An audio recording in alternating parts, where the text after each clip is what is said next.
चलिए, आज हम समय में 1000 साल पीछे चलते हैं, एक ऐसे दौर में जब दुनिया की शक्ल कुछ और ही थी और दक्षिण भारत की उपजाऊ जमीन पर एक ऐसे सम्राट का राज था जिसकी महानता की गूंज आज भी सुनाई देती है। ये कहानी है उस शासक की जिसने इतिहास का रुख हमेशा के लिए मोड़ दिया। हम एक ऐसे सम्राट की बात कर रहे हैं जिसकी नज़र सिर्फ जमीन की सरहदों तक ही नहीं बल्कि दूर, विशाल और अथाह समंदर तक फैली हुई थी। उनकी नौसेना, जिसमें एक से बढ़कर एक युद्धपोत थे, उसने हिंद महासागर पर ऐसा दबदबा बनाया जैसा पहले किसी ने नहीं देखा था। ये सिर्फ एक जीत नहीं थी, ये उस जमाने के हिसाब से कह सकते हैं एक अविश्वसनीय रणनीतिक कामयाबी थी। और वो सिर्फ एक विजेता नहीं थे, वो एक महान निर्माता भी थे। उन्होंने एक ऐसा मंदिर बनवाया जो मानो आसमान को छूने निकला हो। वास्तुकला का एक ऐसा अजूबा जो न सिर्फ अपनी खूबसूरती में बेमिसाल था, बल्कि उस दौर की इंजीनियरिंग और तकनीक की हर सीमा को चुनौती दे रहा था। उनकी विरासत वो आज भी जिंदा है, 1000 साल बाद भी। ये उनकी ताकत और उनकी दूर की सोच का सबसे बड़ा सबूत है। तो चलिए, आज हम उस राजकुमार अरुलमोजी वर्मन के उस असाधारण सफर पर चलते हैं जो आगे चलकर इतिहास के सबसे महान सम्राटों में से एक राजराज चोल के नाम से जाने गए। तो इस महागाथा की शुरुआत कहाँ से होती है? इससे पहले कि वो राजाओं के राजा कहलाते, वो एक ऐसे साम्राज्य के राजकुमार थे जो एक मुश्किल दौर से गुजर रहा था। एक ऐसा राज्य जो अपनी पुरानी शान खो चुका था और सच कहें तो पतन की कगार पर खड़ा था। जरा इस टाइमलाइन को देखिए, ये चोल वंश के उतार चढ़ाव की पूरी कहानी कहती है। सोचिए, उनका जिक्र महान मौर्य सम्राट अशोक के शिलालेखों में मिलता है, लेकिन फिर भी वो सदियों तक गुमनामी के अंधेरे में खोए रहे। 9वीं सदी में विजयालय चोल ने इस महान वंश में फिर से जान फूकी, लेकिन 949 में तक्कोलम की भयानक हार ने उन्हें एक बार फिर घुटनों पर ला दिया। और इसी उथल-पुथल से भरे कमजोर हो चुके राज्य की बागडोर युवा अरुलमोजी वर्मन के हाथों में आई, वो भी सिंहासन के लिए पूरे 15 साल के लंबे और सब्र भरे इंतजार के बाद। और बस यहीं से इतिहास एक नया मोड़ लेता है।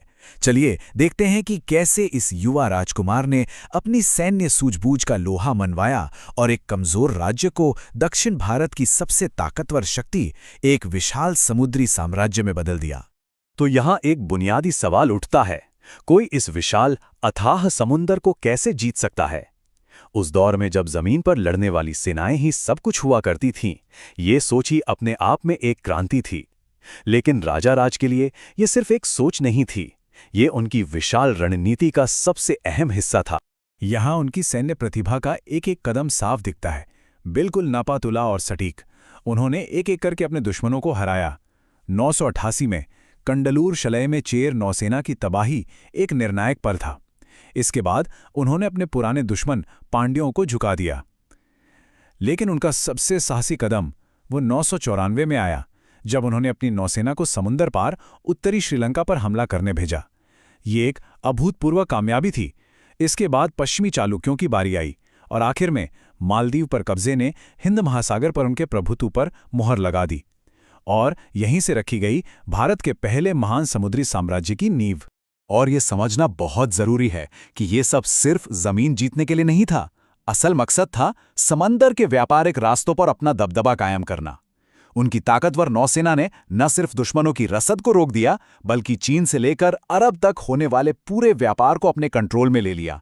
और इसी व्यापार से चोल साम्राज्य में बेहिसाब दौलत आई, जिसने उसे उस दौर की एक आर्थिक महाशक्ति बना दिया। अब हम आते हैं राजा राज के शासनकाल के सबसे शानदार अध्याय पर। एक ऐसा निर्माण जो सिर्फ उनकी ताकत का प्रतीक नहीं था, बल्कि उनकी भक्ति और दूरदर्शिता का एक जीता जागता सबूत था। हम बात कर रहे हैं तंजावुर के भव्य बृहदेश्वर मंदिर की। 216 फीट! एक पल के लिए इस ऊंचाई के बारे में सोचिए। आज से 1000 साल पहले बिना किसी मॉडर्न मशीन के ये इमारत भारत की सबसे ऊंची इमारत थी। ये आज की किसी 20 मंजिला बिल्डिंग को टक्कर दे सकती है। इंजीनियरिंग का एक ऐसा कारनामा जिस पर यकीन करना मुश्किल है। और अगर ये ऊंचाई काफी नहीं थी, तो जरा इस पर गौर कीजिए। मंदिर के सबसे ऊपरी शिखर पर ग्रेनाइट का एक ही पत्थर रखा गया है, जिसका वजन है 80 टन। जी हां, 80 टन। ये एक बड़ी ब्लू व्हेल के वजन से भी ज्यादा है और इस पत्थर को 216 फीट की ऊंचाई पर रखा गया है। और सबसे हैरान करने वाली बात जानते हैं क्या है? इस विशाल मंदिर को बनाने में लगे सिर्फ 7 साल, 1003 से 1010 के बीच। ये अविश्वसनीय रफ्तार, ये राजा राज के साम्राज्य की जबरदस्त संगठन क्षमता, उनके संसाधन और उनके प्रशासन की कुशलता का सबसे बड़ा प्रमाण है। तो सवाल यही है कि उन्होंने ये किया कैसे? जरा उस इंजीनियरिंग की चुनौती की कल्पना कीजिए। 80 टन के एक पत्थर को बिना किसी क्रेन या मॉडर्न औजार के 216 फीट ऊपर पहुंचाना। इतिहासकार मानते हैं कि शायद इस विशाल पत्थर को ऊपर ले जाने के लिए कई किलोमीटर लंबा एक विशाल मिट्टी का रैंप बनाया गया होगा। ये एक ऐसी इंजीनियरिंग पहेली है जो आज भी दुनिया भर के एक्सपर्ट्स को हैरान और प्रेरित करती है।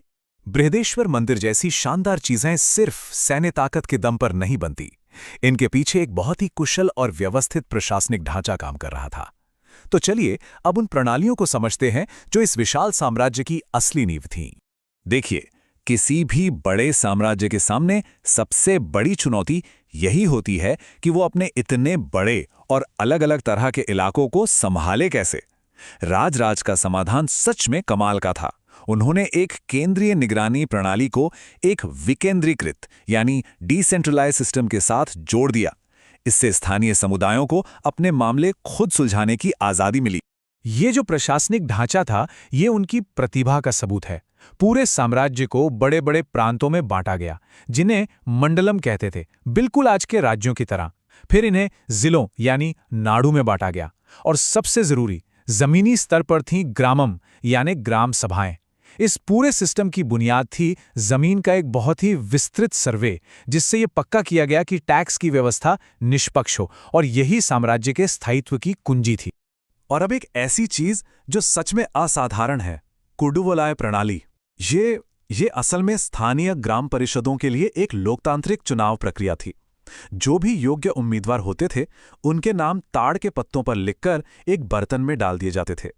फिर पूरी तरह से निष्पक्षता बनाए रखने के लिए एक छोटे बच्चे से एक पत्ता उठाने के लिए कहा जाता था। 10वीं सदी में लोकल सेल्फ गवर्नेंस और लोकतंत्र का ये आइडिया अपने वक्त से सदियों आगे था। इन सब बड़ी बड़ी योजनाओं को ताकत मिलती थी एक मजबूत अर्थव्यवस्था से। इसकी नींव थी कावेरी नदी के उपजाऊ डेल्टा में होने वाली खेती। इसके साथ साथ उनकी नौसेना ने चीन और अरब के साथ मुनाफे वाले अंतर्राष्ट्रीय व्यापार को मुमकिन बनाया। और कला को बढ़ावा देना सिर्फ एक सांस्कृतिक काम नहीं था। दुनिया भर में मशहूर चोल कांस्य मूर्तियां, जो अपनी सुंदरता और कारीगरी के लिए जानी जाती हैं, वो भी निर्यात की एक बड़ी चीज थीं। यानी कला और व्यापार एक साथ चल रहे थे। तो ये सब हमें इस सवाल पर ले आता है कि 1000 साल गुजर जाने के बाद भी राजाराज चोल की विरासत इतनी मजबूती से क्यों कायम है?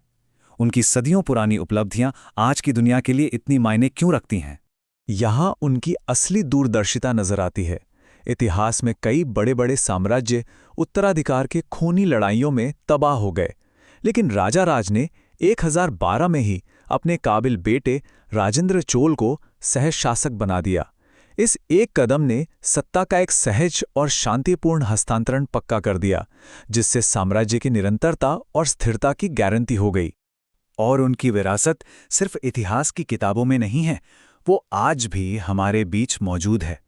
भव्य बृहदेश्वर मंदिर एक यूनेस्को वर्ल्ड हेरिटेज साइट है, जो दुनिया भर से लोगों को अपनी ओर खींचता है। उनकी बनाई बेमिसाल कांस्य मूर्तियां आज दुनिया के सबसे बड़े म्यूजियम की शान हैं। और उनकी महागाथा को पोनियन सेल्वन जैसी फिल्मों के जरिए एक नई पीढ़ी के सामने लाया जा रहा है, जो उनकी कहानी को हमेशा जिंदा रखेगी। आखिर में राजाराज चोल की महानता को शायद इस एक बात में समेटा जा सकता है, उन्होंने सिर्फ एक साम्राज्य नहीं बनाया, उन्होंने एक सांस्कृतिक विरासत बनाई। एक ऐसी सभ्यता जो आज भी हमें प्रेरणा देती है। उन्होंने एक ऐसी धरोहर गढ़ी जो वक्त की हर कसौटी पर खरी उतरी है। तो हम इस आखिरी सवाल के साथ इस सफर को समाप्त करते हैं। आखिर एक ऐसी विरासत बनाने के लिए क्या लगता है जो 1000 साल तक चले? राजाराज चोल प्रथम का जीवन और उनका शासन हमें दिखाता है कि इसके लिए दूरदर्शिता, शक्ति, नवीनता और ज्ञान का एक दुर्लभ संगम चाहिए। ऐसे गुण जो आज भी नेतृत्व और एक स्थायी प्रभाव छोड़ने की हमारी समझ को दिशा देते हैं।